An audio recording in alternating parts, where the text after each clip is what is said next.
Assalamu alaikum tuğanlar. Kandayсыңар? Adamlar girip başlasın.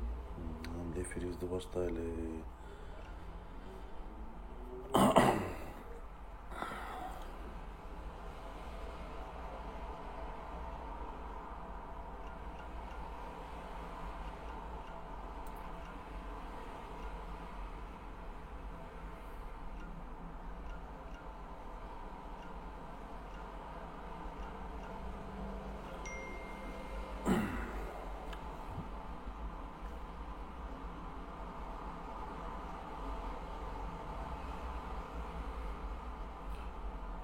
Az adamlar gitsin tuğanlar. Efirdi bir bölüşüp ketesiz tuğanlar. Bugünkü temamızda özünüzler uqqanday. Mınavi Sadır Japarov'un reytingi düşü boyunca болады. Trollдордун ызылдаганы боюнча болот туғандар. Ошон үчүн эфирди бөлүшөбүз туғандар. Эфирди бөлүшүп, ушу так маалыматтар жетсин, элге жетиш керек, так маалыматтар, туура маалыматтар жетиш керек. Ошол боюнча эфир болмокчу туғандар. Туғандар, өзүңүздөр билгендей, саламатсыздарбы? Өзүңүздөр билгендей, мына Баткен жергесиндеги болгон окуядан кийин туғандар. Садыр Жапаровдун рейтинги баягы Бакытбек Калмаматов айтпадыбы? Мындай рейтинги көтөрүлгөндө деп түшкөн боюнча жерге түшүп кетти туғандар. Мына ачык айтыш керек, себеби рейтинги түшкөндөн кийин бул деңгээлдеги киши ошо мыйзамсыз президент дейбизби, коргошууну дейбизби, казино пруш деп коебузбу, аферист деп коебузбу, мошенник деп коебузбу туғандар. Ушул акмактын айынан ушул Баткен жергесинде 36-35 жараныбыз жаракат алып набут болушту, өлүштү, шейит кетишти туғандар. Эми буга жооп бере турган биз Кыргыз Республиканын мыйзамсыз президенти гаранты Садыр Жапаров деген киши бар туғандар. Ушул боюнча биз эл унчукпай отурбай туғандар. Ушул нерсени көтөрүп, ушул набут болгон элдин баласы өлдү, үкәси, акасы, атасы өлдү. Ошончо адамды көз жумуп, биз кечиримдүү бололу деп, биздин границага тажик тараптан вооруженный нападение элдерибизди өлтүрүп атса, бул унчукпай туруп, ошол 35-36 жараныбызды өлтүргөнгө ушунун кыймылы жооп бериш керек туғандар. Себеби бул гарант катары туғандар. Кыргыз мамлекети, биз эми Кыргыз мамлекетинин жараны болобуз туғандар. Ошол жаранды бизде ошо мыйзамсыз болсо дагы президентиңер ошол гарант катары жооп бериш керек туғандар бул нерсегечи. Ошон үчүн мен сиздерге чакырып кетелик делем туғандар. Баягы айтып атпайбы? Биз согуш ачырсак, биз жооп бере турган болсок, эми үйүңө эмпимде болот да туғандар. Үйүңө каракчы кирип, автомат менен тоноп өлтүрүп кетип атат бала чакаңычы. Сен ата карап турасың. Майли кечиримдүү бололу, майли деп олорго чай коюп, сен жакшы бизде күнөө дегенсип калды да туғандар. Ошону айтып кетейин деп атам. Ошон үчүн мен туғандар дагы бир жолу чакырып кетем туғандар. Кайдыгер карабайлы туғандар. Ошо Баткен жергесинде набут болгон жарандарыбыз жеткен жерлер жайлуу болсун, жаткан жерлер жайлуу болсун туғандар. Топурактары алтын болсун туғандар. Ушул эми кайгы болду туғандар. Эми действительно ошого возможность берген гарант УКМКнын төрагасы жооп бериш керек туғандар. Мен ачык айтам аны. Бул кылмыш. Кызмат өз ишине кыянат келтирди да, кызмат ишин ала албай, кыянат келтирип, ошончо адамдарыбыз карапайым элибиз жөндөн-жөн өлүп кетти туғандар. Буга ким жооп бериш керек? Мен айтканда ошол гарант.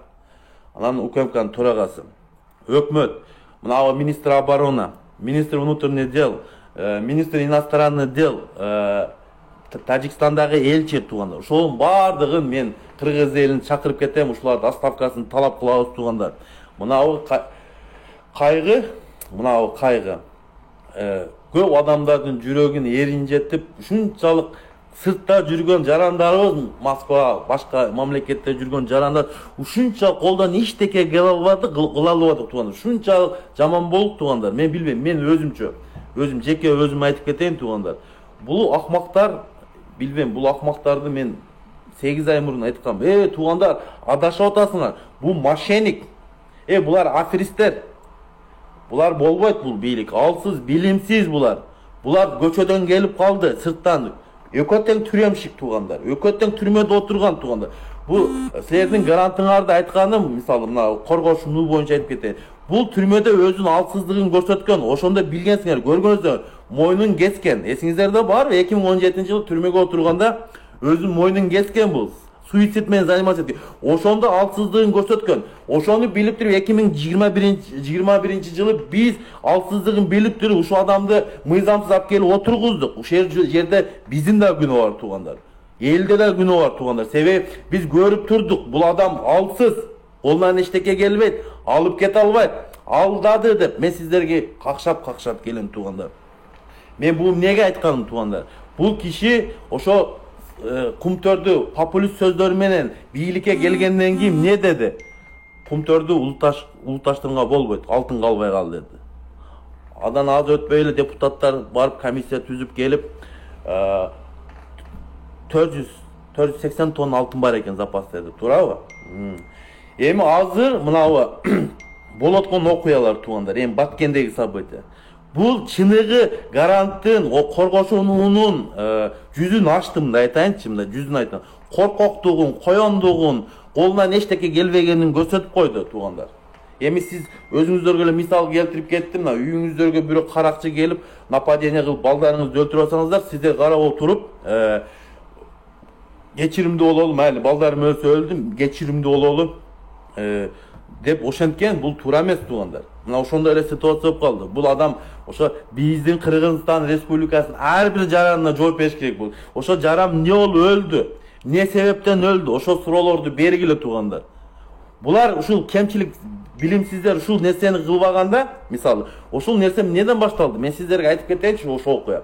Мариф жаңы премьер-министр болуп келди туугандар. Эсиңиздерде бар, а? Мариф жаңы премьер-министр болгондо ошондо Марифов айтып калды. Биз ушул Головнойдун башын алдырган экенбиз дегенде чоң тополоң баягындай шум чыйып кетти кыргыз элинде. Эсиңиздерде барбы? Парламентте туруп ошол жерде сүйлөгөн. Анан кайсы десе башка жер деп койду туугандар. Ошодон башталды. Биринчи нерсе ошодон башталат. Экинчиси УКМКнын төрагасы Тажикстан менен келишпей туруп биз варукту алмашабыз деп койду. Мына экинчи катасы туугандар, мына алмашабыз. Анан ошо кичине өтпөй туруп эле булар баягы популист сөздөрү менен 100% Кыргызстан Республикасынын чек ара маселеси чечилди деп берди туугандар. Мына туугандар.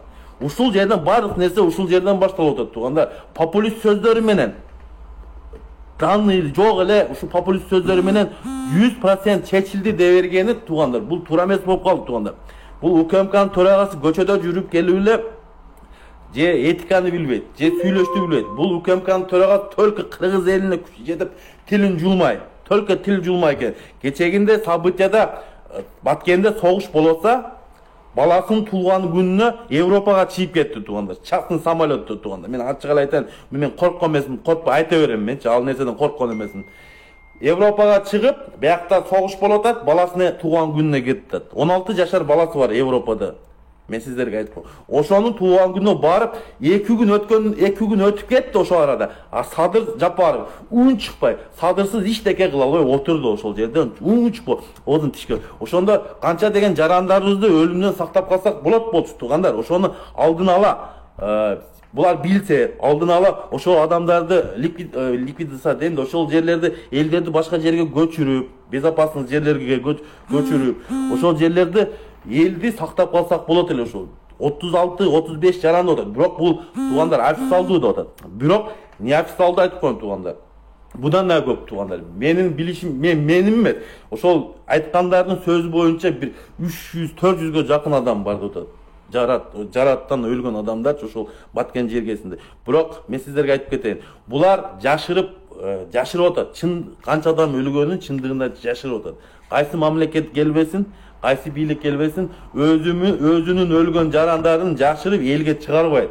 Ушул нерсени бизчи, бул нерсени биз ачыкка чыгарышыбыз керек туугандар. Эмне үчүн ошол тажик мамлекетти вооружение нападение границабызга басып кирип келип атса, биз карап отуруп бердик. Эмне үчүн? Ошол суроо жооп береличи тууган ошо. Ошол нерсени алдын алып билсе, Ташиев айтат бар, биз билгенбиз деп атат. Мына Котани бар го, мына өкүлү, Баткен областынын өкүлү Котани. Ол да айткан биз билгенбиз дейт. Ошону билсеңер, эмнеге ошого аракет ошо защита кылганга бир нерсени ойлоп таппадыңар? Ошону алдын ала пландаштырбадыңар? Бирөөсү жүрөт баласынын тууган күндө жүрөт. Бирөөсү Бишкекте отуруп алып отурат. Ого коргошууну ойлоп тапты. Казино Пруштун ойлоп тапты. Башка иш жок. Эми азыр бул Садыр Жапаровдун мен кет дебейм мен бунучу. Бул мыйзамсыз, өзү мыйзамсыз адам өзү эле кетет. Мен буну башынан эле айтам. Азыркы Садыр мыйзамсыз президенти тролдору чырылдай баштады себеби. Ушунун Баткен элине ушу набут болгон жарандарга Баткен элиндеги ошо жаран 35 жаран 36 жаран деп атабызбы? Ошолорго ушу Садыр Жапаровдун түзмө-түз күнөөсү бар. Ушуну колдогон дакансаларда тролдордун түз күнөөлөр бар. Себеби булар жалган маалымат берип, жалган маалыматты жеткизип элге, туура эмес сөздөрдү жеткизип турганда элдин башын айландырып, абасынын кылган күнөөлөрүн көзүн жумуп кыргыз элин алдашты туугандар. Мына ачык эле айтайын. Ошонун бирөөсү туугандар. Мен сиздерге ошонун бирөөсүн айтып кетейин. Өмүрзак деген бала бар. Кече Адахан Кимсанбашты Адахан деп багы бешигин тербеткенсип Адахан деп. Бул бала жөнүндө айтып кетейин туугандар. Бул бала өзү жаш эле бала 86-жылкы 2018-жылы соттолгон мал уурулук боюнча. Мен сиздерге ачык эле айтайын. Бул баягы кече түрмөдөн чыкканда Садыр Жапаров мыйзамсыз канча деген 2000ге жакын мыйзамсыз бошотулган зектер бар туугандар. Өзүнө окшогон зектерди бошотуп жүргөн. Ошонун бирөөсү мына Өмүрзак деген мына кече ушул бала баягы Адахан деп мен ачык менен сүйлөш деген бала жамандап атканда мына балага туугандар.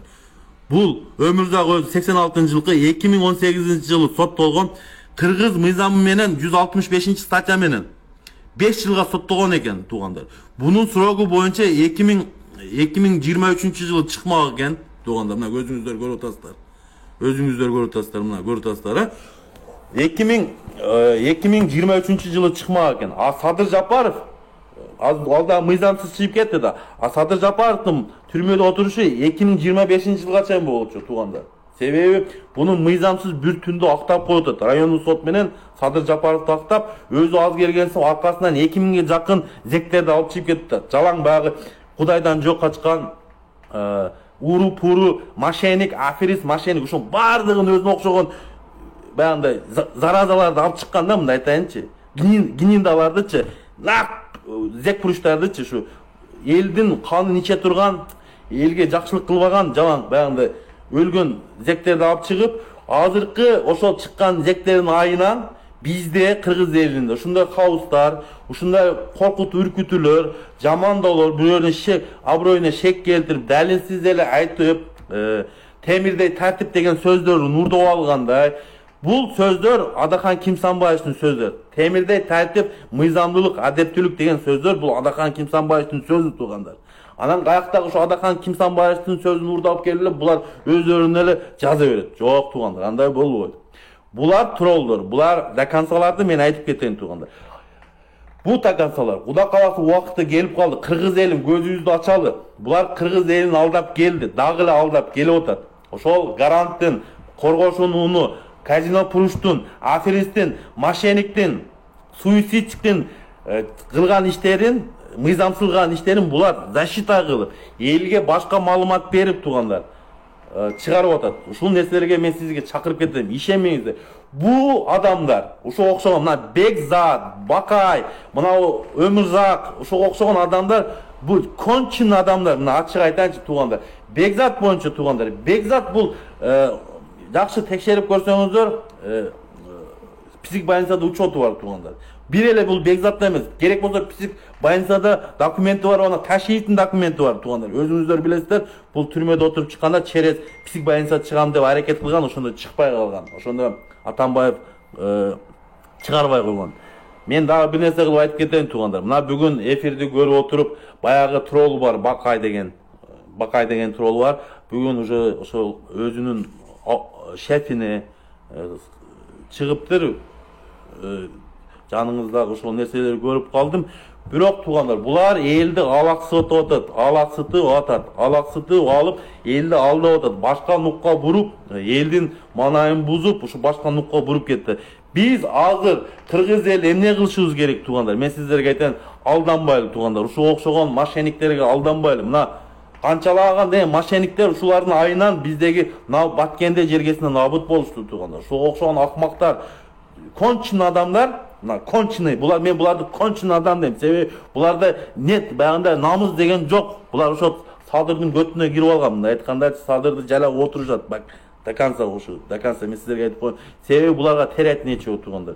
Булар түрмөдө отуруп үйрөнүп калган мындай. Булар түрмөгө деле барып отура берет башынанчы, себеби өзүнүн үйү. Садыр деле түрмөгө барып отура берет, ал себеби өзүнүн үйү.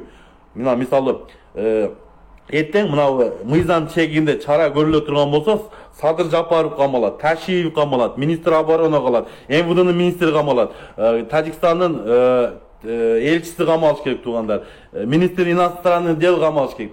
Камала турган адамдар көп. Себеби өз жумушуна кайдыгер карап, шалакылык кылып, өз милдетин аткара албаган буларга бардыгына иш козголуш керек. Иш козголуп туруп, бардыгы тергелип бүтүп, сотко өтүп, булар мыйзам чегинде кыргыз мамлекетинин мыйзамында сотко өткөзүп берип, соттоп, өмүр бою эркинден ажыратылган статьялар. Өтө оор кылмыштар булардыкы туугандар. Ошон үчүн кыргыз элим уктабайлы. Мен сиздерге айтып кетейин. Бул нерсе кайталанбайт деп эч ким кепилдик беребейт туугандар. Бир болду туугандар, дагы болот. Себеби көрдүңүздөр, өзүбүздүн жарандар өлүп атса, Тажикстан Республикасы прокуратурасы биздин аскерлерге иш козгоп, керек болсо, мына үйлөрүбүз 100гө жакын үйлөрүбүз күйдө. Ташиев эмне деп атат? Биз өзүбүз эле куруп алабыз деп. Не, Ташиевдин чөнтөгүнөн кетип ал жерден. Ташиев. Ошо өлгөн адамдарды тирилте алабы ошо Ташиев? Жок туугандар, тирилте албайт. Биз мыйзам чегинде международный сотторго берип, ушу агрессор Тажикстанды, ошол Тажикстандын мыйзамсыз президенти Рахманды международный сотко берип, ошол жерде жазалап, Гаагага бериш керек туугандар. Мен сиздерге айтайын.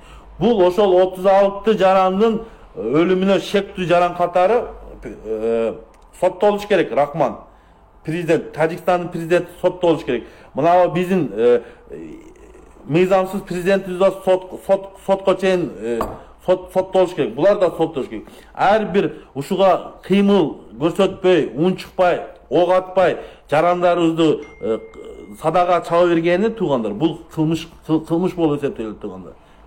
Эч ким мына мисалы бизде мындай да туугандар, өлүм бул Кудайдан берилген.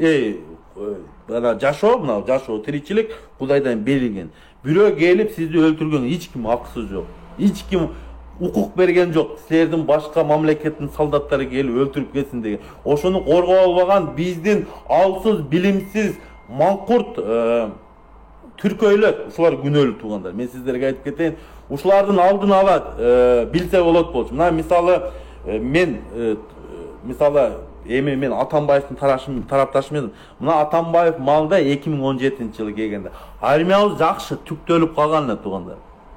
Аябай вооружение бар болчу bizde. Армияда болуп калды эле туугандар. Ошолорго жооп берсек болот болчу. Эмне үчүн ошо суроо жалапты? Эмне үчүн ошону биз өзүбүздүн жарандарыбызды сактай алабыз? Защита жок дегенде защитага мындай айтканда, өзүн коргогонго оружие бербей койду. Мен ошого таң калам туугандар. Ошол нерсе. Мага ушул жерден ол аз келгенсип туугандар. Мен сиздерге дагы бир нерсени айтып кетейин. Согуш болду 3 күндөн кийин. Эми өзүңүздөр билгендей, ошол жерде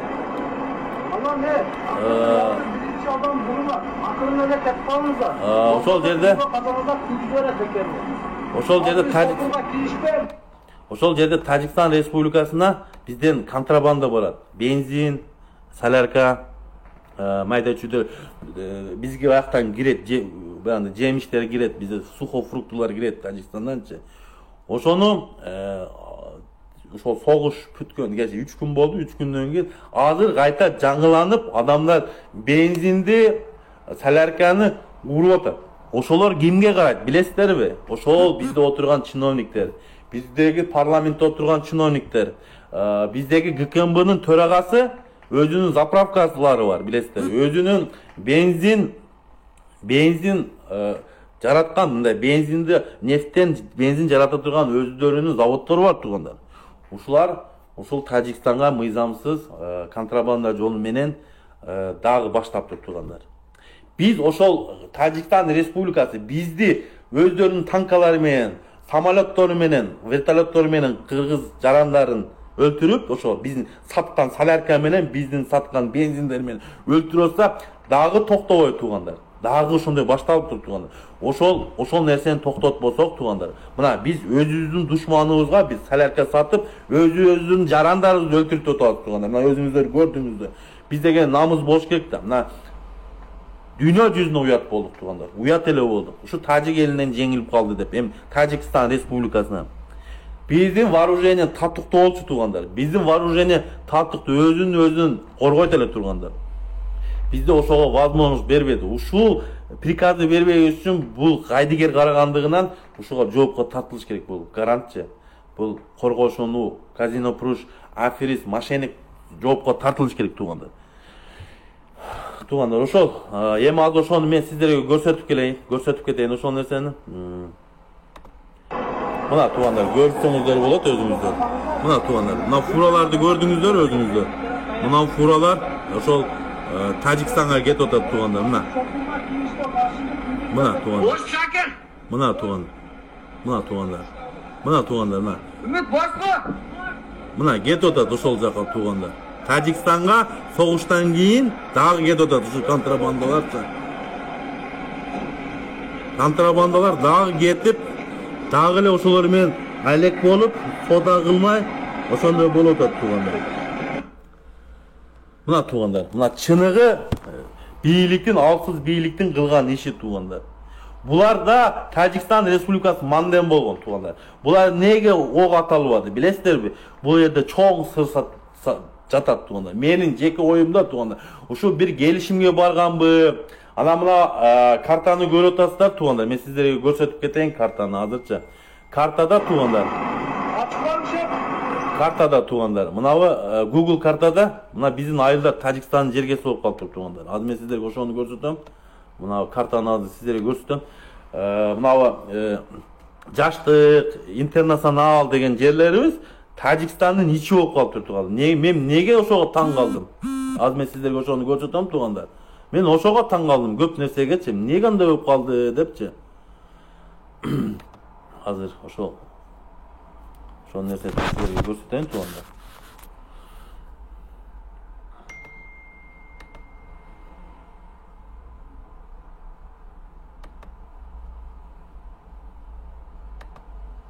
Азыр ошол нерсени көрсөтөм туугандар. Биздин жергебиз ошол Интернационал, ошол Жаштык деген жерлерибиз Тажикстандын ичи болуп калыптыр туугандар. Азыр мен ошону сиздерге көрсөтөм.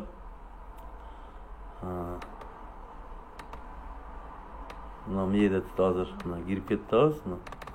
Мына Тажикстандын жерлери, мына биздин жерлер. Негедир ошолордун жери болуп калыптыр да, мына жерде турат азыр. Мына.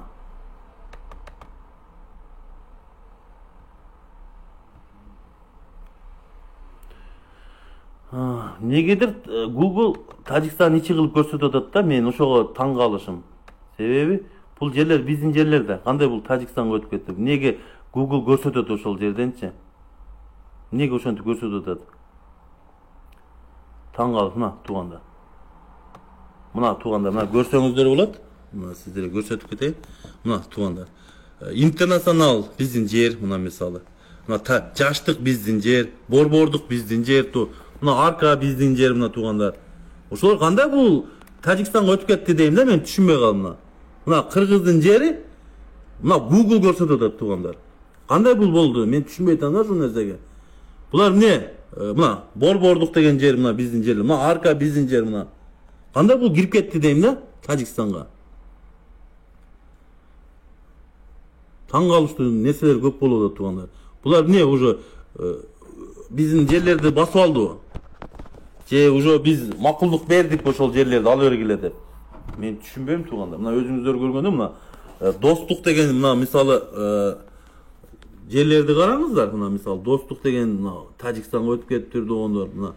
Мына караңыздар өзү. Мына арка өтүп кетиптир туугандар, мына караңыздар. Мына караңыздар. Арка өтүп кет.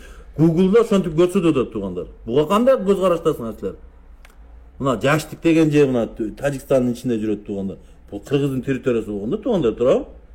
Кандай болду? Мен түшүнбөй калдым да ушул нерсегечи. Кандай кылды мына границаны караңыздар. Мына достук мисалы Тажикстан ичинде турат, аркада Тажикстан ичинде турат. Кандай болду буяга? Мен түшүнбөй калдым ушул нерсе. Ушуга да көз карап койсоңор болот туугандар.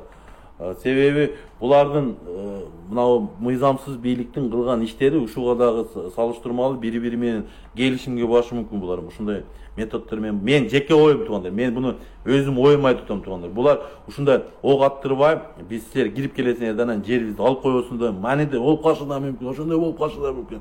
Буларга өтө ишенич кыйын болуп атат. Ошон үчүн туугандар, мен сиздерге кайрылып кетем. Кайдыгер Карабаев туугандар. Эми ошол Баткендеги окуя кайталанбаш керек туугандар. Кайталанбаш керек. Ушундай кылган иштерге Садыр Ташиев жеке баш менен жооп берет туугандар. Ошол жеке баш менен жооп берип, ошого салым кошкон троллдору, ватниктери, дакансалар да жооп бериш керек туугандар. Мен ошого кыргыз элин чакырып кеттим. Ошого окшогон акмактарга ишенип, мына кыргыз элинин эгемендүүлүгүн, территориальный целостности бузганды, мына бузулуп кетейин деп чуть-чуть калды туугандар. Ошон үчүн Кайдыгер Карабаев туугандар, Кайдыгер Карабаев сурооңуздар болсо бериңиздер, сурооңуздарга жооп берейин туугандар.